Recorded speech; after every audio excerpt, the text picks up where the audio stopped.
Okay, we are on to our fourth woman who was a very important person in the origins of space travel. So, before space travel even began, she was working on some scientific projects which actually helped people get into space.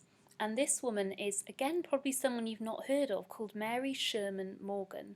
She was a rocket scientist, a chemist, and she was American. She lived from 1921 to 2004.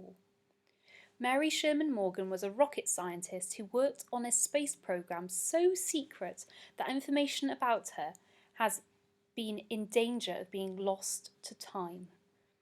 Mary grew up on a farm in North Dakota and didn't start school until she was 8, as her parents were reluctant to lose her valuable help with the land and animals. She loved learning so much that she ran away from home to attend university. At university during the Second World War, her brilliance at chemistry meant that she was offered a job with top secret clearance. Although it meant she had to leave university before she had finished her studies, Mary decided to do her part for the war effort and accepted, not knowing what the job entailed. On her first day, she discovered it was one of the world's largest makers of explosives for the US military. At the end of the war, the USA and the Soviet Union both started using the knowledge they had learnt from weapons to develop space rockets.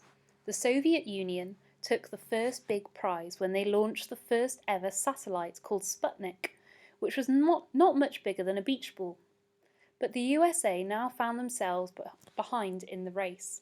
The American team, led by Wernher von Braun, developed a rocket to launch their own satellite, but it wasn't powerful enough to make it all the way into space. The only way to solve the problem was to fill it with better rocket fuel, but none existed. Mary's skills had been snapped up by a company called North American Aviation, or NAA.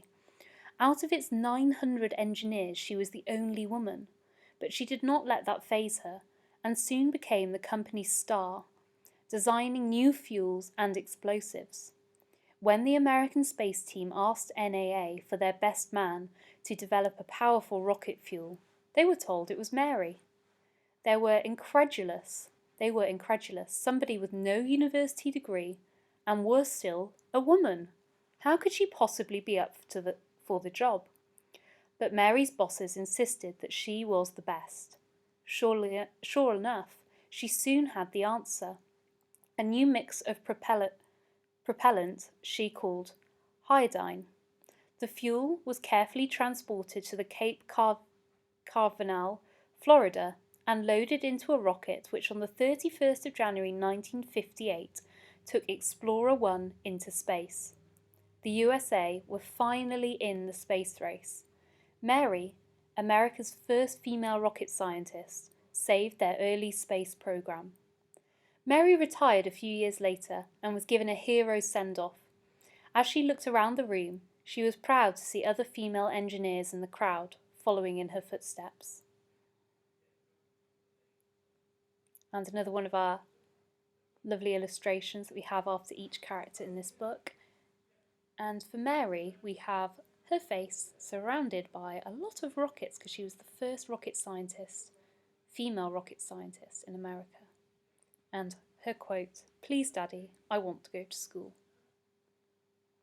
So just like we have with the other women, can you think about why you think they are particularly inspiring people? So I think an inspiring person is someone that goes against what is the normal thing to do and does something that's a bit harder and pushes themselves to be the best they possibly can be.